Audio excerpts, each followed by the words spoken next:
Guia de Estudo Bíblico, ouvindo a voz de Deus.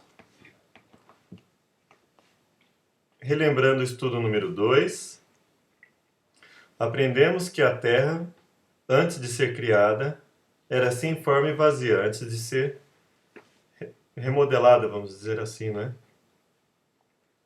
Antes de ser preenchida, porque a Terra já, né, ela já estava ali, ela foi criada sem forma e vazia, e aí Deus foi modificando as situações, a questão da água e por aí afora.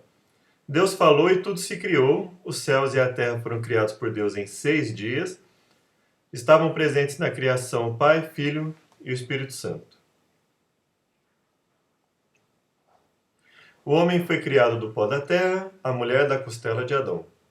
Adão e Eva deixaram o jardim e se tornaram sujeitos à morte por causa da desobediência à palavra de Deus.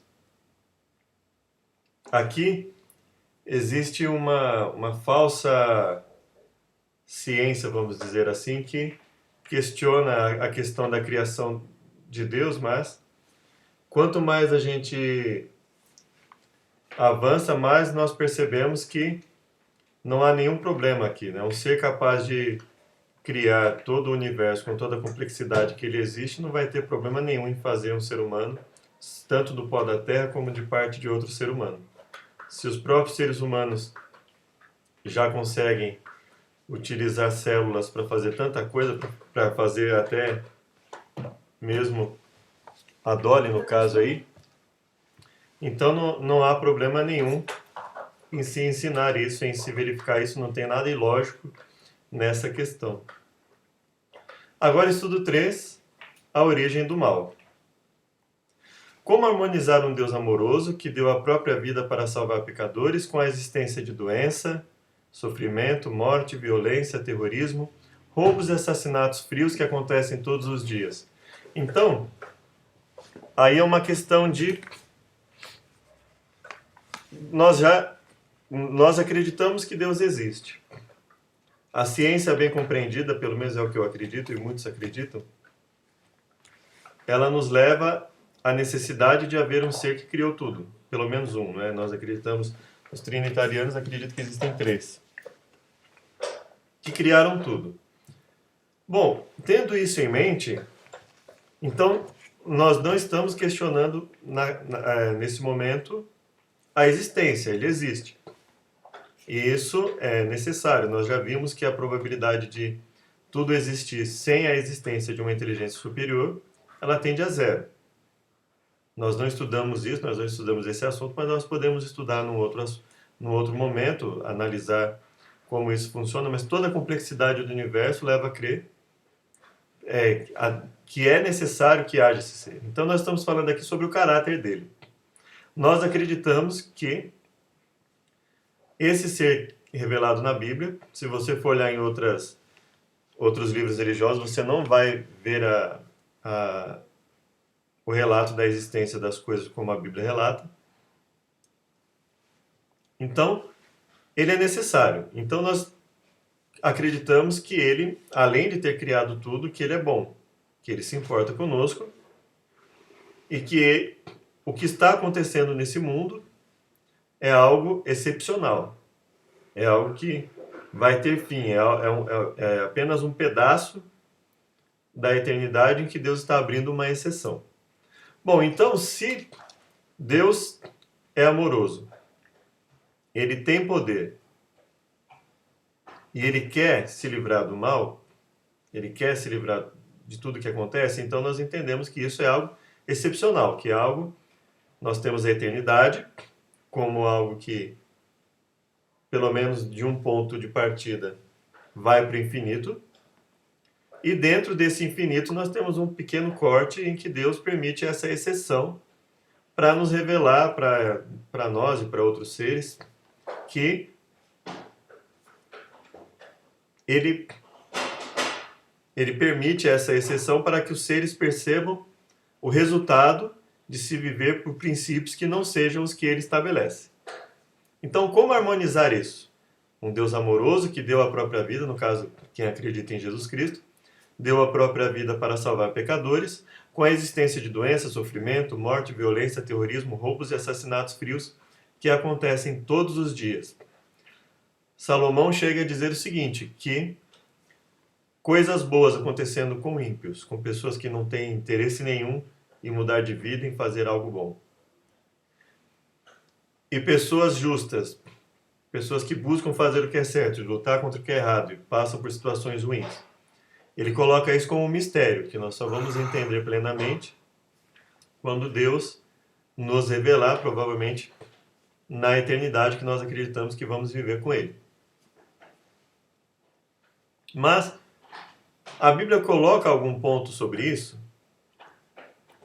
É Deus responsável por tudo isso?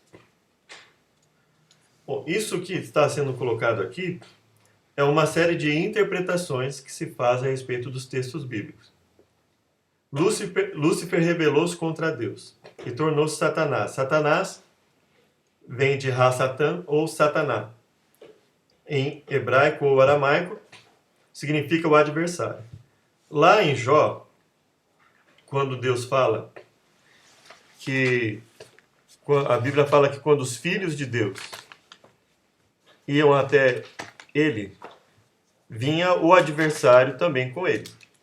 Então perceba que o texto não está dizendo que ele era adversário de Jó.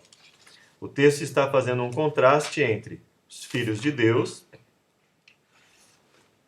e Ra-Satã, Satanás, o adversário. Havia um homem na terra de Uz, cujo nome era Jó. Nós estamos em Jó, capítulo 1. Esse homem era íntegro e reto, temia a Deus e se desviava do mal.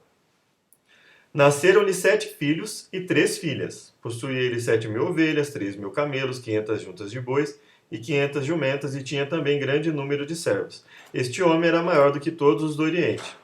Essa questão de números exatos aqui pode ser plenamente uma aproximação de valores, não tem problema nenhum nisso, não desqualifica o relato, nem o torna simbólico. Fala que ele oferecia sacrifício pelos filhos, e aí, no verso 6, diz o seguinte: certo dia os filhos de Deus vieram apresentar-se perante o Senhor, e veio também Ra-Satã, Satanás, o adversário, entre eles. Então perceba, o texto já começa fazendo uma oposição entre filhos de Deus e Ra-Satã, e Satanás, e o adversário. Então, ele não está colocando o adversário apenas como adversário de Jó. Ele faz uma oposição entre filhos de Deus e o adversário, indo diante do Senhor. Então, ele está colocando o adversário como adversário de quem? Do próprio Senhor. Não tem por que colocar que ele era apenas adversário de Jó e era um amigo de Deus, um serviçal de Deus que fazia o serviço de Deus quando ele queria ferir alguém, por exemplo. Então, desculpa aqui, vamos lá então. Então, por isso, ele se rebela contra Deus e ele se torna um adversário. Essa questão de enganar 1/3 dos anjos, levar o homem ao pecado, aí é uma questão de Apocalipse, que aí depois nós podemos comentar a respeito de ele levar 1/3 das estrelas com ele, ele cair e levar 1/3 das estrelas com ele, uma interpretação simbólica do dragão e 3 estrelas, e 1/3 das estrelas. E levou o homem ao pecado, a questão de levar Adão e Eva ao pecado. Nós acreditamos que esse relato é literal, que ele realmente induz Adão e Eva ao pecado, induz Eva ao pecado, e Eva vai lá e oferece o fruto para Adão, e Adão vai lá e aceita e acaba transgredindo também. Mas olha que interessante aqui. Por que nós acreditamos na existência desse adversário? Então disse o Senhor a Ra-Satã, a Satanás, ao adversário: observaste a meu servo Jó? Não há ninguém na terra semelhante a ele, homem íntegro e reto, que teme a Deus e se desvia do mal. Então não há nenhuma questão, Deus está longe de pedir para Ra-Satã fazer alguma coisa contra Jó. Ele está elogiando Jó, e aí respondeu o adversário, respondeu Satanás ao Senhor: teme Jó a Deus em vão? Acaso não o tens protegido de todos os lados a ele, sua casa e tudo que tem? A obra das suas mãos abençoaste, e os seus bens se multiplicam na terra, mas estende a tua mão e toca-lhe em tudo que tem, e ele certamente blasfemará de ti na tua face. Então perceba, se a Bíblia coloca que Deus conhece o fim desde o princípio, ele nos conhece independente de onde estejamos. Por que esse questionamento? Esse questionamento está vindo o quê? Só em relação a Jó? Claro que não, ele está vindo em relação a Deus. Deus tinha acabado de falar que Jó era um servo que obedecia a ele, que era leal a ele. A Bíblia fala que Deus conhece todas as coisas. E então o adversário vai lá e se opõe a essa afirmação de Deus. Ele não está se opondo a qualquer outro ser, ele está se opondo ao próprio Senhor que faz a afirmação. Que fala, observaste a meu servo Jó? Ou seja, Deus já vinha observando a Jó. Não há ninguém na terra semelhante a ele. Homem íntegro e reto que teme a Deus e se desvia do mal. E aí Deus disse a Satanás, no verso 12, muito bem, tudo que ele tem está no teu poder, mas somente contra ele não estendas a mão. Então Satã saiu da presença do Senhor. Então você perceba que Deus enxerga isso como um desafio, aceita o desafio. Quem leu a história de Jó conhece que Satã tenta derrubar Jó e não consegue, ele é humilhado, então ele não aparece mais na história. Os amigos de Jó, até na boa intenção de ajudá-lo, acabam prejudicando e Deus faz uma advertência contra eles também. Então, nós acreditamos que essa história também seja literal. O fato dela ter uma beleza poética não descaracteriza em nada a história. Então, isso é na verdade, são invenções que as pessoas vêm fazendo, né? Elas querem uma forma de simbolizar tudo, de colocar isso tudo como um mito, como uma lenda, e cada vez mais minar a força das histórias que estão contidas na Bíblia. Então, nós acreditamos, e não há motivo nenhum para desacreditar disso, o texto não nos coloca nada nesse sentido.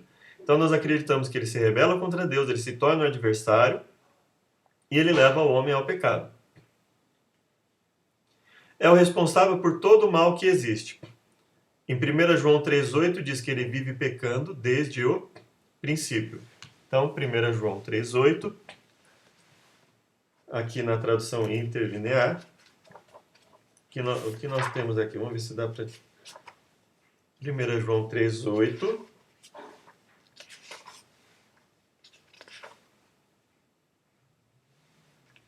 Diz o quê? O que pratica pecado do diabo é, porque desde o princípio o diabo peca.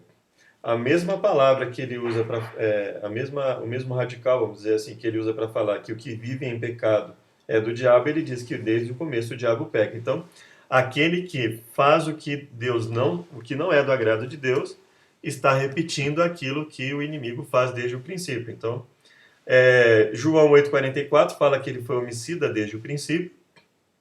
Aí, no caso, 1 João é a carta de João, a primeira carta de João. E João 8,44 é o Evangelho de João. São livros diferentes. João 8,44 nos diz que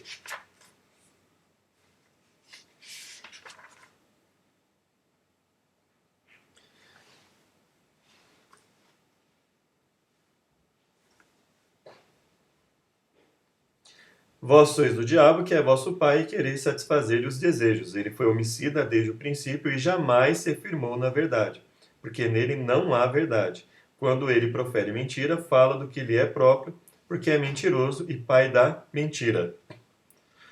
Então ele, sabendo que Adão e Eva seriam condenados à morte, eles se tornariam mortais, e aí entraria o plano da redenção para que eles não tivessem que passar pela morte eterna, pela exterminação eterna, que eles apenas se tornassem mortais, mas tivessem a chance de redenção. Mas ele, sabendo que Deus havia dado a ordem para que não se comesse do fruto, nós acreditamos que ele fez o quê? Ele foi lá e induziu a Eva a comer do fruto. Então ele se torna um homicida. Ele levou seres à morte por pura ambição. Então ele vive pecando desde o princípio, desde quando ele se rebela. E depois de se rebelar, ele ataca o ser humano, foi homicida e é mentiroso e pai da mentira. Então ele diz aqui: jamais se firmou na verdade, porque nele não há verdade. Quando ele profere mentira, fala do que lhe é próprio, porque é mentiroso e pai da mentira. Verso 45. Mas porque eu digo a verdade, não me credes. Quem dentre vós me convence do pecado? Se vos digo a verdade, por que razão não me credes? Então ele está falando aqui num contexto totalmente literal, e ele fala desse inimigo que é homicida e mentiroso. 1 João 3,8 diz que Jesus o venceu na cruz. E Mateus 4, de 1 a 13, 25 e 41, fala que ele será finalmente destruído. Mateus 4, de 1 a 3, nos diz que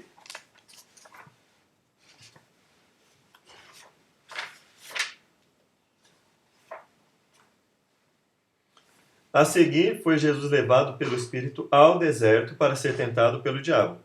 E depois de jejuar 40 dias e 40 noites, teve fome. Então o tentador, aproximando-lhe, disse: Se és o Filho de Deus, manda que estas pedras se transformem em pães.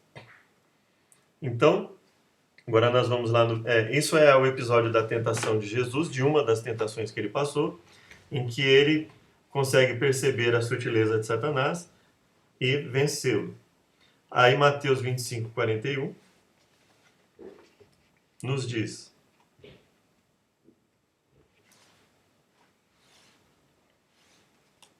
então o rei dirá também aos que estiverem à sua esquerda: apartai-vos de mim, malditos, para o fogo eterno, preparado para o diabo e seus anjos. Então ele reconhece o diabo como inimigo, ele diz que ele tem os seus anjos, ou seja, ele reconhece que ele tem seres que estão a serviço dele. Então não é nenhuma impossibilidade, não é nenhum problema acreditar que um ser que constrói todo o universo, com toda a complexidade que cria os seres com capacidade de pensamento, tenha criado outros seres com capacidade de pensamento também, e que alguns desses seres tenham se rebelado. Não há nenhuma impossibilidade, nenhum problema nisso. Não é? Então, a princípio, apesar de ser um estudo relativamente simples que nós estamos fazendo, não há problema nenhum nessa crença, não há nenhuma falta de lógica, pelo contrário. É perfeitamente compatível com essa crença.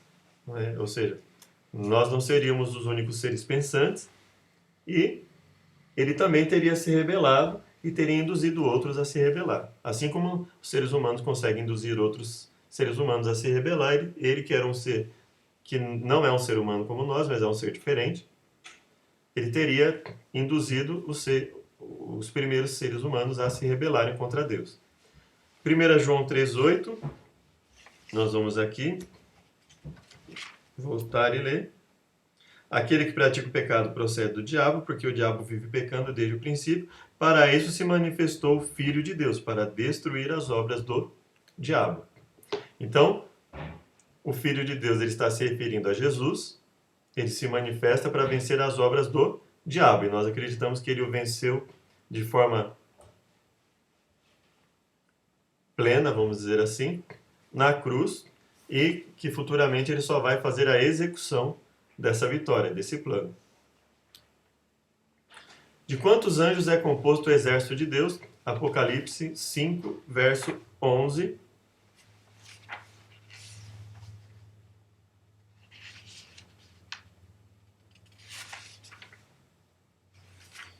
Vi e ouvi uma voz de muitos anjos ao redor do trono, dos seres viventes e dos anciãos, cujo número era de milhões e milhares de milhares. A Nova Tradução da Linguagem de hoje diz: milhões e milhões deles estavam de pé em volta do trono, dos 4 seres vivos e dos líderes. Então, aqui está o verso. É composto de milhares de anjos. Quando ele fala, né, na revista e atualizada, ele fala milhões de milhões de milhões de milhões e milhares de milhares. Então é uma quantidade que ele revela aqui, uma quantidade enorme de seres que fazem parte do exército.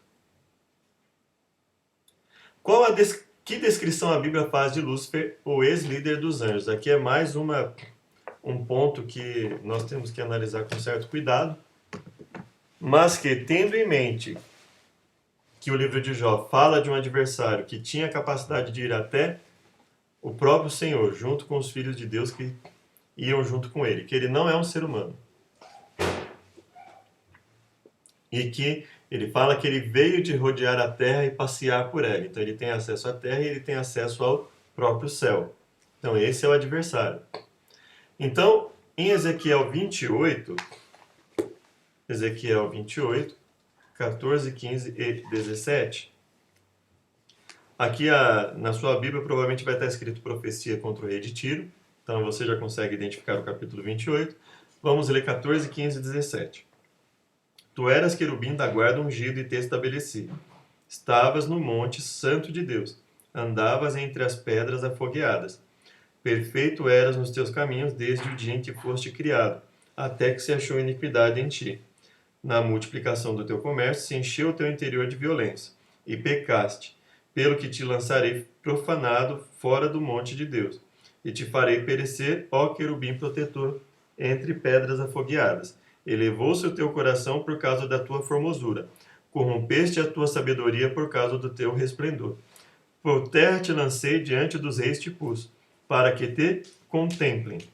Então, ele se refere a um ser humano, e ele usa uma hipérbole para falar desse ser, e quando ele usa essa hipérbole, ele se refere a quem? Ele se refere, conforme o texto nos diz, se você olhar aqui, nada disso poderia se aplicar a um ser humano, né?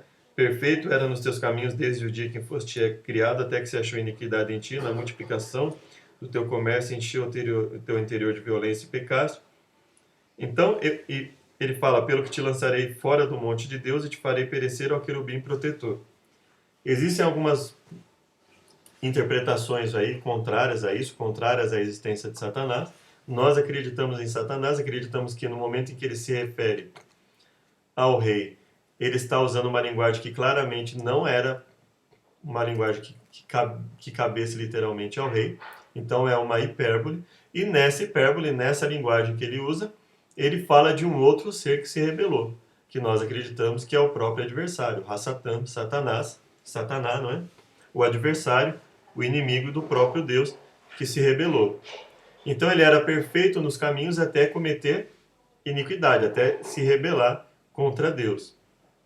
Claramente acreditando nós que Deus criou tudo perfeito, então todos os seres eram perfeitos até que se achou iniquidade neles. Todos os seres pensantes até que se achou iniquidade neles, tanto no inimigo como nos seres humanos, criados perfeitos, conforme a Bíblia relata, até que se achou iniquidade neles, até que se achou rebelião, maldade neles, e eles resolvem, até que eles resolvem se opor ao plano de Deus.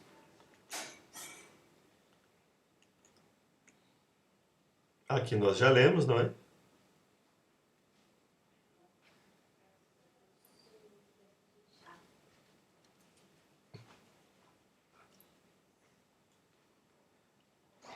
Iniquidade, conforme 1 João 3,4. 1 João 3,4 nos diz que todo aquele que pratica o pecado também transgride a lei, porque pecado é transgressão da lei. Vamos ver aqui o que fala. Todo que pratica o pecado, aí ele usa o mesmo termo que ele usou para falar que o diabo vive pecando desde o princípio, lá quando ele fala no outro verso que nós lemos. Pratica a iniquidade. Pratica o pecado. E o pecado. Todo o que pratica o pecado também a iniquidade pratica. E o pecado é a iniquidade. Então ele usa basicamente, se nós olharmos aqui, né, palavras até parecidas, né?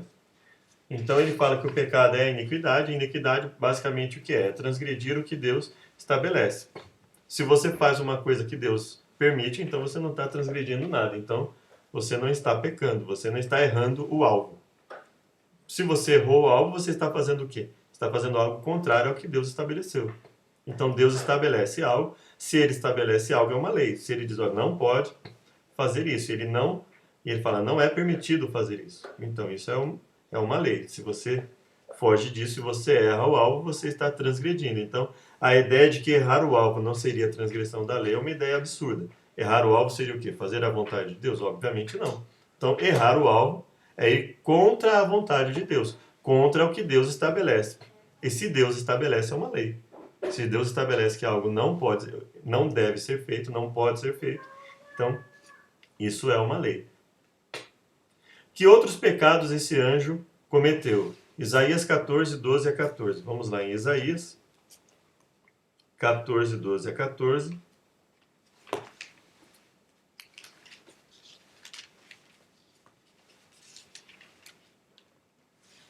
Como caíste do céu, ó estrela da manhã, filha da alva.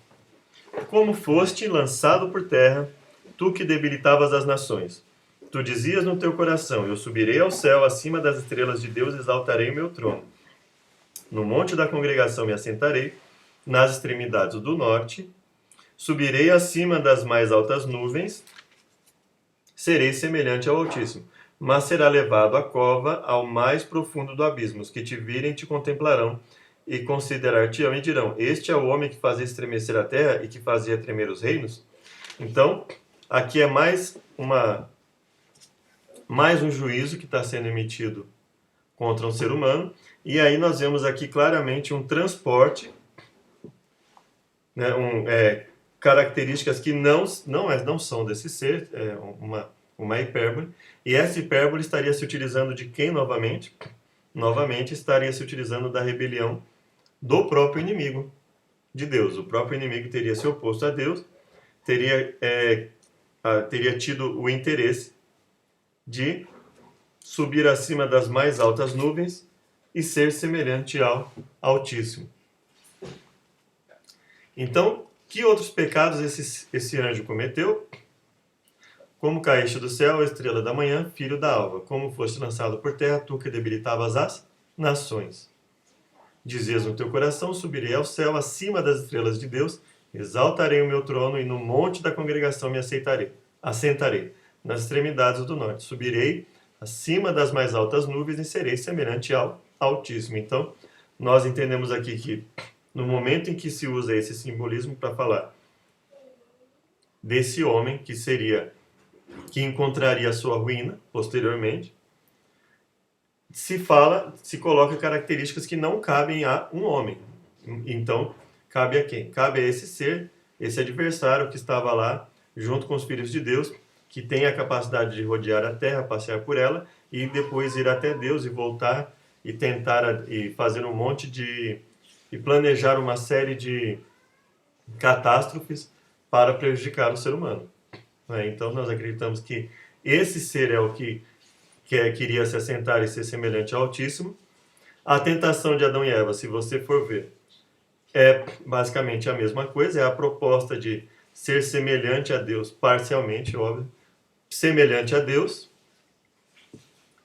sem nenhuma consequência. Então, Deus havia falado, se comer da árvore do conhecimento do bem e do mal, vocês vão morrer. E ele diz, olha, vocês não vão morrer. E aí Deus diz o quê? Olha, como o homem comeu, o ser humano, né, homem e mulher, como o casal comeu da árvore da ciência do bem e do mal, para que não coma e viva eternamente, eles foram expulsos do jardim do Éden. Então nós acreditamos que o que haveria nesse fruto, por exemplo, haveria, considerando que o próprio fruto em si trouxesse os resultados. Nós podemos dizer que esse fruto impedia que a célula se deteriorasse, e com uma deterioração celular igual a zero, ou seja, a célula se mantivesse estável, então ela nunca envelheceria, o ser humano jamais envelheceria, jamais teria nenhum problema, então ele conseguiria viver eternamente. Como também é perfeitamente possível que, assim como a árvore do conhecimento do bem e do mal, que só causou o resultado efetivo quando ambos comeram, que poderia ser no sentido de que Deus os protegesse, impedisse que eles tivesse o conhecimento. No momento que eles comem, Deus coloca o conhecimento que o fruto permitiria. Mas eu particularmente acredito que, no caso do fruto, o próprio fruto tinha condições de liberar substâncias no nosso organismo que nos mantivessem. Não há nenhum problema nisso, não haveria nenhuma impossibilidade disso. Tanto que ele é privado de comer do fruto. A Bíblia fala, para que não coma do fruto e viva eternamente. Então, o fruto permitia que a célula não se desgastasse, a célula se mantivesse estável em 100%, sempre. Então, ela não tenderia à deterioração zero. Ela seria igual a zero, então não haveria morte em momento algum, não haveria envelhecimento, não haveria prejuízo, as células não haveria doença. E isso passa a acontecer no momento em que ele é privado disso. Então, quais foram os outros pecados? Ele almejou aquilo que não poderia almejar, ele não ficou limitado àquilo que ele deveria ter ficado, assim como seres humanos, geralmente, os nossos erros são do quê? Nós não nos contentamos em ter o que temos e queremos sempre mais. Seja em aspecto físico, mental, emocional, financeiro, principalmente financeiro. Nós sempre queremos mais e isso geralmente causa a nossa ruína. Não é? O homem é tentado pela sua própria ambição. A sua ambição é o seu principal tentador, ainda que nós acreditamos claramente que Satanás participe dessa tentação. O nosso pior inimigo sempre somos nós mesmos. Então, que outro pecado? Ele queria sentar-se no trono de Deus verdadeiro, pretendia ser semelhante ao Altíssimo verdadeiro, queria o lugar de Deus e ser adorado e amou a Deus? Não amou a Deus, não é? Então, se ele queria sentar-se no trono, ser semelhante ao Altíssimo, ele queria o lugar do próprio Deus, queria ser adorado assim como o próprio Deus. Apocalipse 12, 7 a 9, que fala da peleja entre Miguel e o dragão. Então, as escrituras gregas admitem perfeitamente a existência dele. Existe aí um questionamento sobre a interpretação disso nas escrituras hebraicas, mas as escrituras gregas, Mateus e Apocalipse, admitem perfeitamente a existência desse ser. E geralmente as pessoas que acreditam naquilo que se chama Novo Testamento e negam isso, elas simbolizam tudo, todos os aspectos. Então vamos lá, como nós acreditamos claramente nisso, né? Nós acreditamos, o próprio Jesus fala, né? Eu via Satanás caindo do céu como relâmpago, fala que ele está ao redor, fala que ele é mentiroso, que ele é homicida.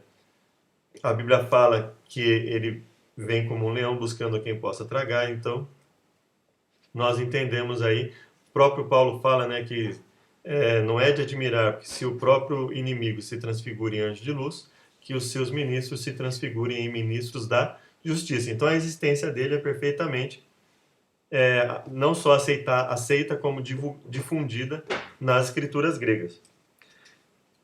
E aí diz o que em Daniel 12, de 7 a 9? E houve guerra no céu. Miguel e os seus anjos batalhavam contra o dragão. E o dragão e os seus anjos batalhavam. Mas não prevaleceram. Nem mais o seu lugar se achou nos céus. E foi precipitado o grande dragão, a antiga serpente,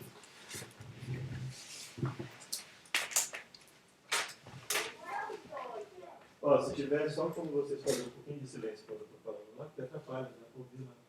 Aí aparece um vídeo.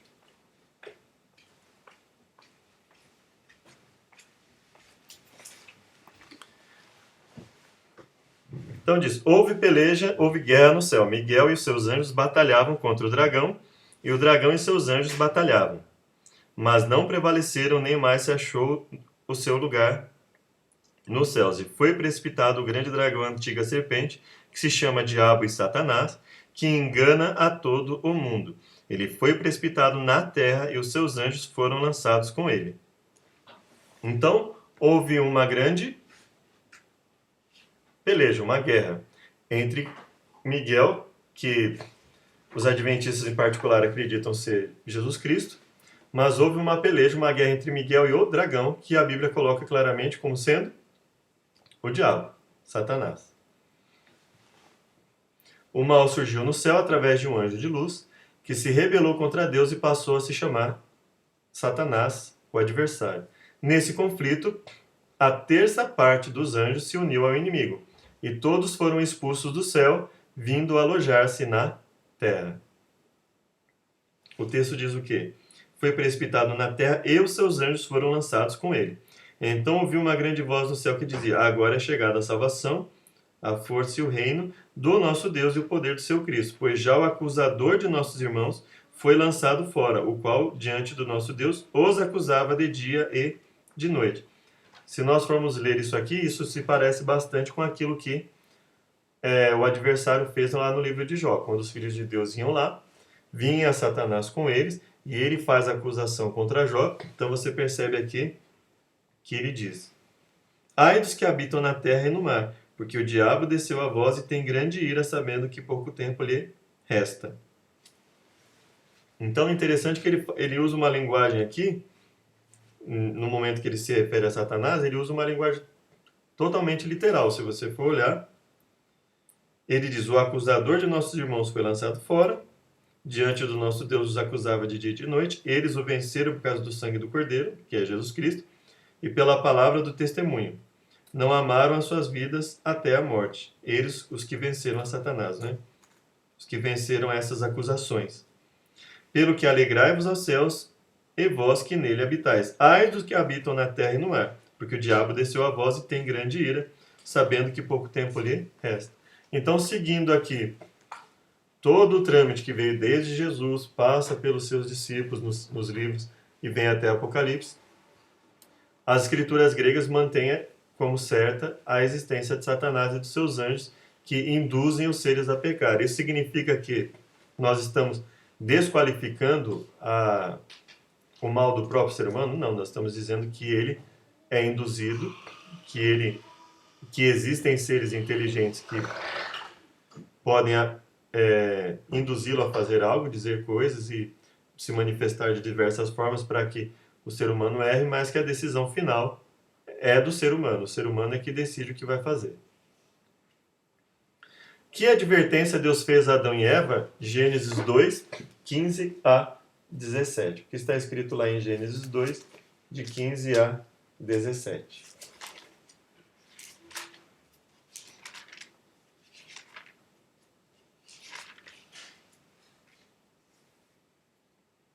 O Senhor Deus tomou o homem e o pôs no jardim do Éden para o lavrar e o guardar. Percebam que se você for ler, como nós comentamos, Gênesis 1, tudo que é relatado aqui é literal. Tudo que é relatado aqui existe. Então, as águas acima da expansão, abaixo da expansão, juntar as águas num só local, luminar maior para iluminar o dia, luminar menor para iluminar a noite, as estrelas. Então, tudo que está relatado aqui existe. Então, o ser humano também existe. O ser humano, Adão e Eva, existem. Então, não há por que simbolizar o texto. Não há por que tratar como se fazer essa interrupção forçada do texto para fazer com que ele represente algo simbólico. O texto está vindo num relato de coisas que nós sabemos que existem, então nós sabemos que é um relato literal. Ele criou o homem e ele dá essa limitação ao homem. Olha, você não vai comer esse fruto. Se você comer, certamente você morrerá. Ele coloca, Deus tomou o homem e o pôs no jardim do Éden para o lavrar e o guardar. Ordenou o Senhor Deus ao homem, dizendo: de toda a árvore do jardim comerás livremente, mas da árvore do conhecimento do bem e do mal, dela não comerás, pois no dia em que dela comeres, certamente morrerás. Ele coloca essa limitação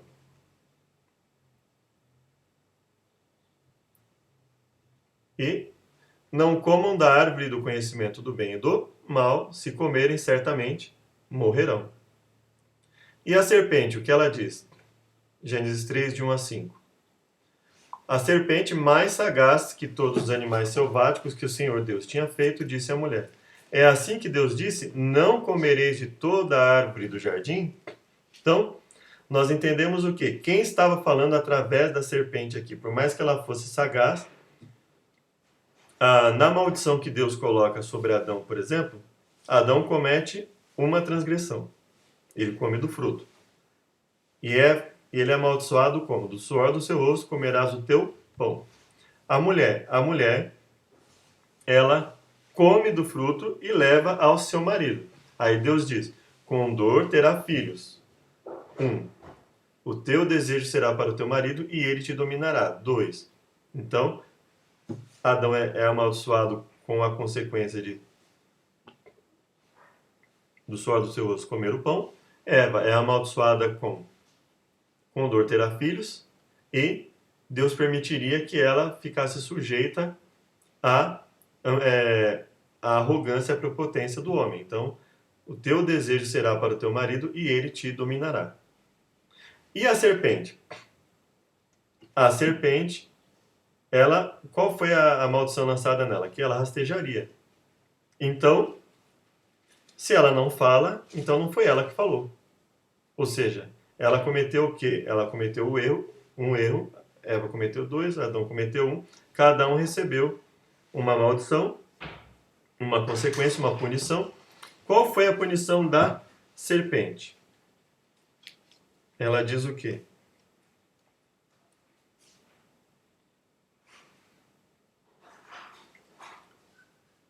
Maldita és, capítulo 3, verso 14. Disse, pois, o Senhor Deus à serpente, porque fizeste isso, maldita és entre todos os animais domésticos e entre todos os animais do campo.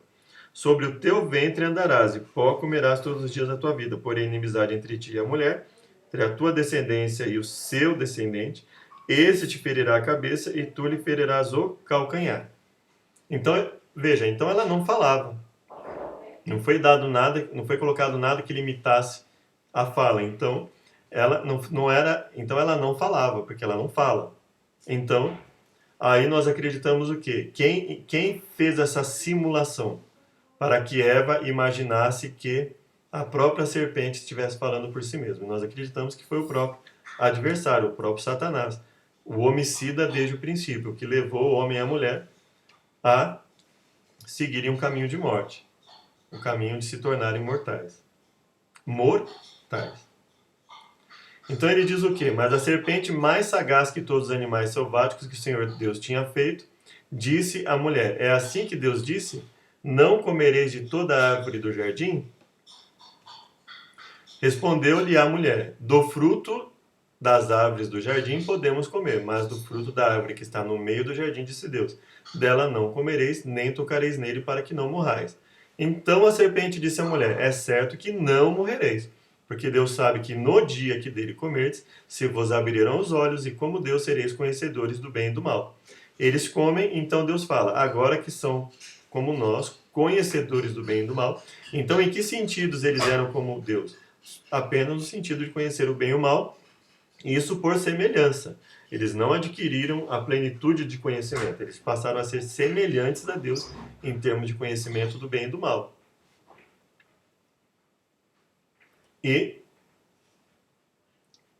a serpente diz, é certo que não morrerás, sereis como Deus.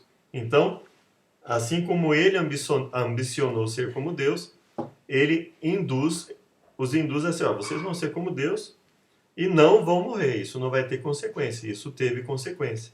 Essa semelhança, não igualdade, mas essa semelhança trouxe consequência, Deus já havia proibido e prevenido a esse respeito. Que certeza Deus transmitiu a Adão e Eva quando eles pecaram? Capítulo 3, verso 15. E porém inimizade entre ti e a mulher, entre a tua descendência e o seu descendente. Este te ferirá a cabeça e tu lhe ferirás o calcanhar. Então Paulo comentando esse verso, ele fala do descendente, se referindo a Cristo, a essa inimizade. Então essa maldição não se referiria apenas à questão da mulher pisar na serpente, mas no sentido de pisar, no sentido de que esmagaria. E no caso, como a serpente aqui ela só foi o instrumento de Satanás, então a maldição estava sendo lançada contra quem essa maldição?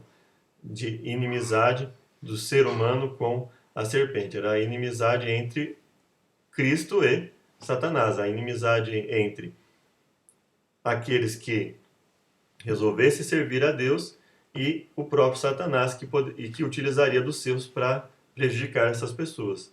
Então, Jesus Cristo, o descendente da mulher, esmagaria a cabeça da. Porém, inimizade entre ti e a mulher, entre a tua descendência e o seu descendente. Este te ferirá a cabeça, e tu lhe ferirás o calcanhar. Este quem? O descendente. E tu lhe ferirás o calcanhar. Então, veja que ele não usa o termo descendente como sinônimo de várias pessoas. Ele fala, este te ferirá a cabeça, e tu lhe ferirás o calcanhar. Jesus Cristo, descendente da mulher, esmagaria a cabeça da serpente. Ele deixaria o céu e, através do mistério da encarnação, nasceria de mulher. Viveria como homem e, por sua morte e ressurreição, decretaria o fim do domínio de Satanás. Aqui é uma simplificação, claro que desse estudo, mas basicamente nós vemos aqui o desenrolar da história, não é? Que eles são induzidos a erro, já haviam sido advertidos, eles erram, e aí nós percebemos claramente que a partir daqui Deus faz vestes para que eles se vistam, e a partir daí nós vemos aí o plano da redenção sendo tratado. Deus, apesar do ser humano morrer, Deus continuando a intervir para que o ser humano não continue nessa descendência, né? Nessa crise de queda constante, de continuar no erro. Então, de que maneira Satanás nos engana hoje? 2 Coríntios 11, 14 e 15 e Mateus 24, 24. Não é de admirar, porque o próprio adversário, o próprio Satanás, se transforma em anjo de luz. Não é muito, pois que os seus próprios ministros se transformam em ministros de justiça, e o fim deles será conforme as suas obras. Então a Bíblia diz o quê? Satanás engana e ele tem aqueles que trabalham para ele, que também se transformam em ministros de justiça. 2 Coríntios 11, 14 e 15. Sobre o que ele está falando ali no momento que ele pronuncia isso, né?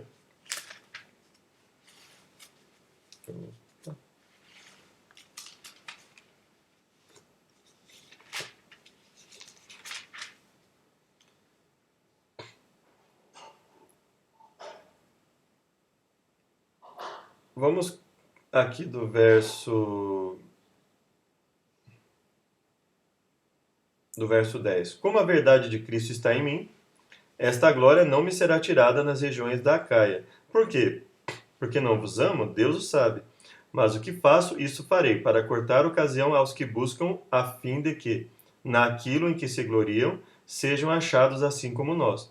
Pois os tais são falsos apóstolos, obreiros fraudulentos, transfigurando-se em apóstolos de Cristo. Isso, quando ele fala desses falsos apóstolos, dessas pessoas que enganam, aí ele diz, não é de admirar, pois o próprio Satanás se transforma em anjo de luz. Não é muito, pois, que os seus ministros se transformem em ministros da justiça. Então ele diz que esses falsos apóstolos são ministros de quem? De Satanás, do enganador. Então agem com o auxílio dele. E o fim deles será conforme as suas obras. Então a Bíblia de Jesus diz que os que fazem o bem, ou seja, os que buscam fazer o bem e naquilo que erram, buscam o perdão de Deus para a vida eterna.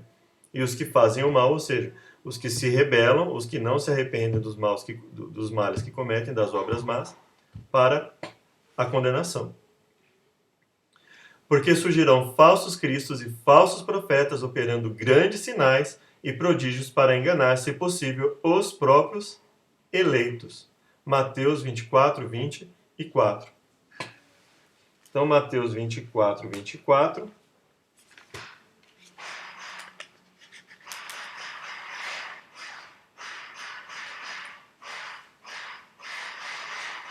Ele diz, pois haverá então, verso 21, pois haverá então grande aflição, como nunca houve desde o princípio do mundo até agora, nem haverá jamais. Se aqueles dias não fossem abreviados, nenhuma carne se salvaria. mas por causa dos escolhidos serão abreviados aqueles dias.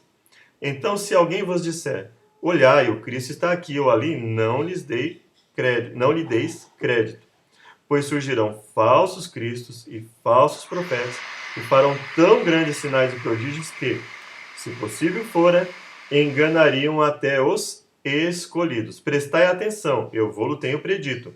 Portanto, se vos disserem, olhai, ele está no deserto, não saiais. Olhai, está no interior da casa, não acrediteis. Pois assim como o relâmpago sai do oriente e se mostra até o ocidente, assim será também a vinda do Filho do Homem. Onde estiver o cadáver, aí ajuntarão os abutres.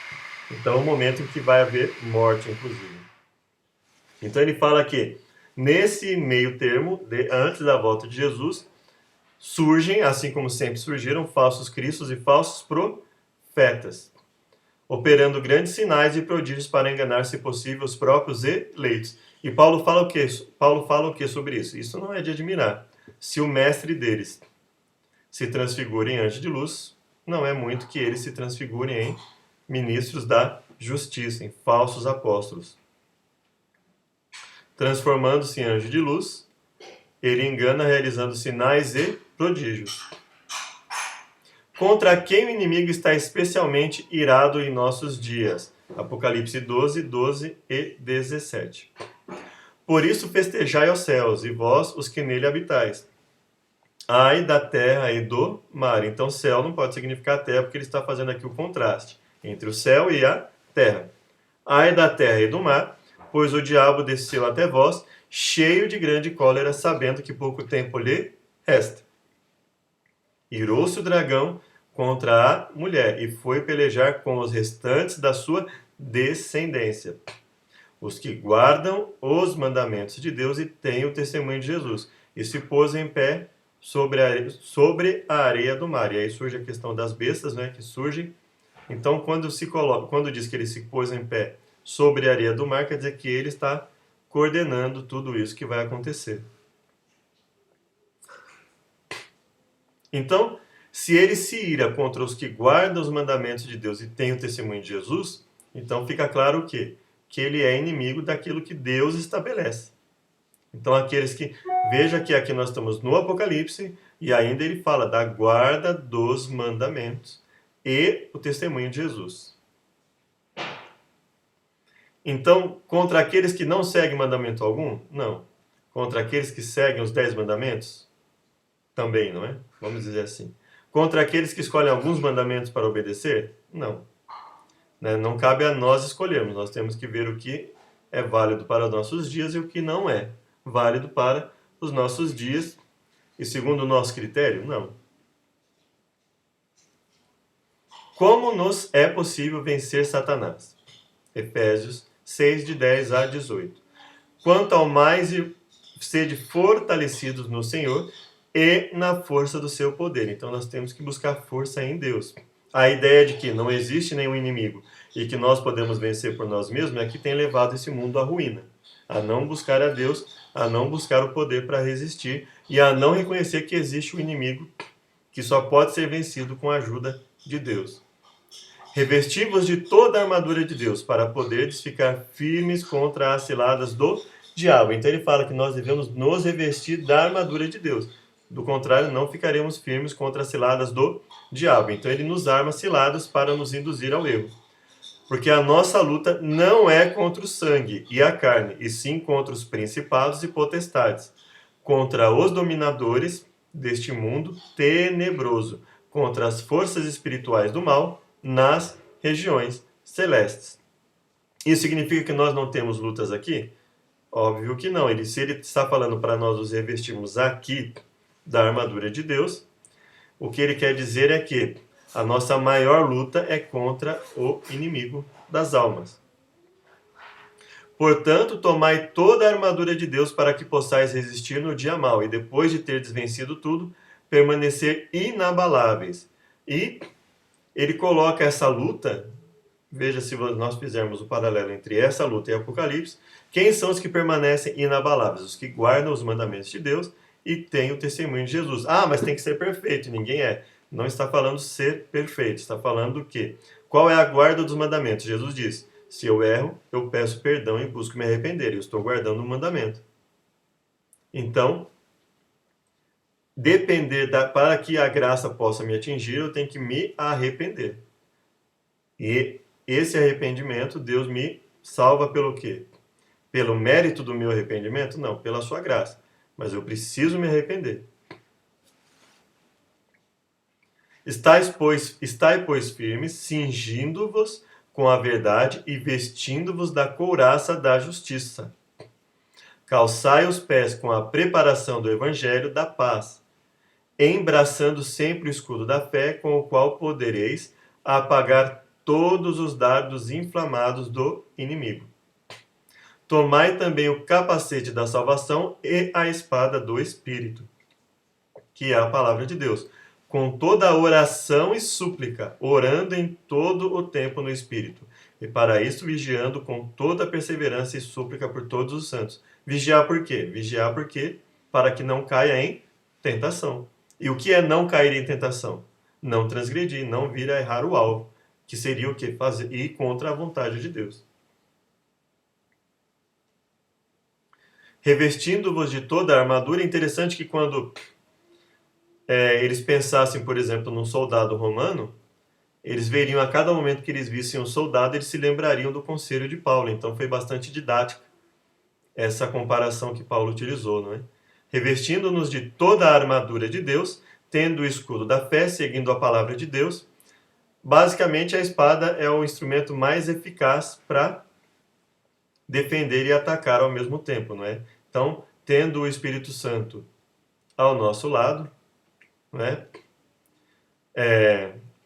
Então, ele é chamado a espada do Espírito. Então, o Espírito nos vem, nos concede a espada, que é um elemento, além do restante, todo o restante da armadura, que serve para a nossa defesa. A palavra é a espada que serve tanto para defender como para atacar. Tendo o escudo da fé, seguindo a palavra de Deus, orando em todo o tempo. Então, recapitulando, Lúcifer era um anjo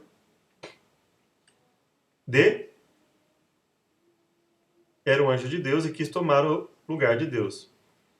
Eva foi enganada pela serpente.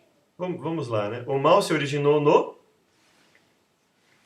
no céu, no coração de um anjo, livre e não com Deus. Lúcifer era um anjo de luz, quis tomar o lugar de Deus. Eva foi enganada pela serpente. O mal se originou no céu, no coração de um anjo livre e não com Deus.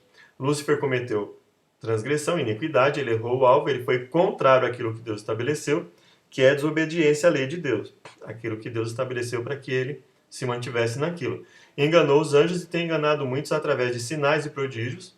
Sua ira é contra os que seguem os mandamentos de Deus e têm a fé de Jesus. É uma coisa interessante, a questão do mal, não é? O mal como possibilidade para que os seres tivessem a chance de fazer o mal, como possibilidade ele existia. Isso significa que quando mas de onde surgiu? Então, ou seja, então sempre houve a possibilidade de alguém se rebelar. Então sempre houve a liberdade para escolher fazer o bem, escolher fazer a vontade de Deus. Então não há ausência de liberdade, não há, né? Agora, o que levou um ser que tinha tudo a se rebelar, né? E o que levou Adão e Eva, que também tinham tudo, não tinha nenhum ser superior a eles aqui na Terra, o único superior a eles era o próprio Deus. Então, o que leva é a ambição, é querer ter mais do que se tem.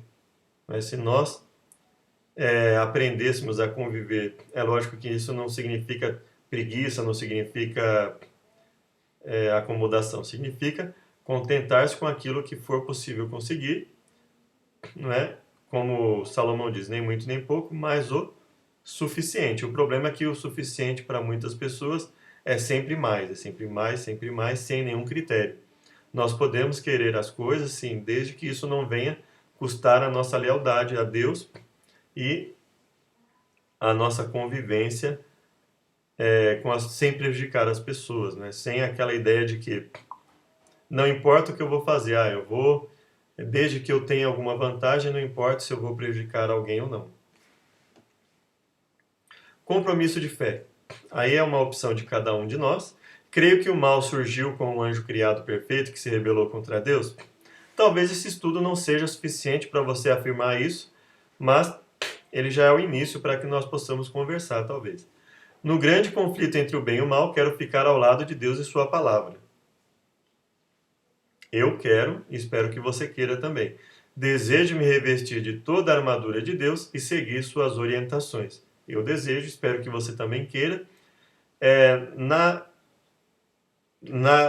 dinâmica das escrituras gregas, que costumam ser chamadas de Novo Testamento, perceba que não há nenhuma dúvida quanto à existência desse inimigo, e não só dele, mas de outros que estão com ele também. E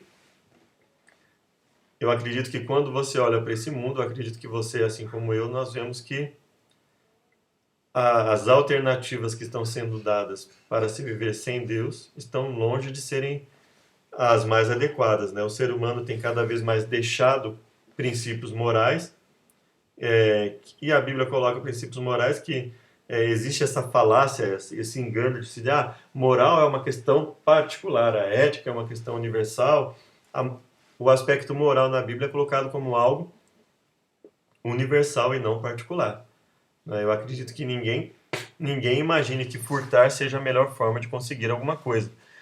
Eu não imagino ninguém acreditando que depois de um mês, ou meses, ou anos de trabalho e tenha conseguido alguma coisa, alguém vá lá e retire o que é seu, que isso seja uma questão particular, que alguém pudesse ver isso como algo benéfico, algo que não tem problema nenhum. Então isso é uma questão universal.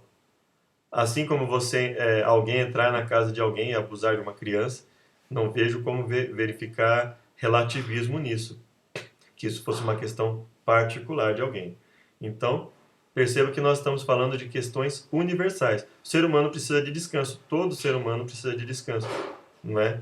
Um dia na semana para descanso que Deus deu desde o começo. Desde quando o homem não pecava, Deus já concedeu esse dia. E principalmente depois do pecado, se tornou mais necessário ainda que o homem retire um dia para descansar e, aproveitando desse descanso, aproveite esse dia para adorar a Deus, para ficar com as pessoas, etc. Próximo estudo. Como posso ser bom diante de Deus? Como posso apagar meu passado mal? Como posso ser apresentado sem culpa diante dele? Como posso ser salvo? O próximo estudo nos mostrará a resposta bíblica para uma vida cristã vitoriosa. Deus nos abençoe a todos. Uma feliz semana.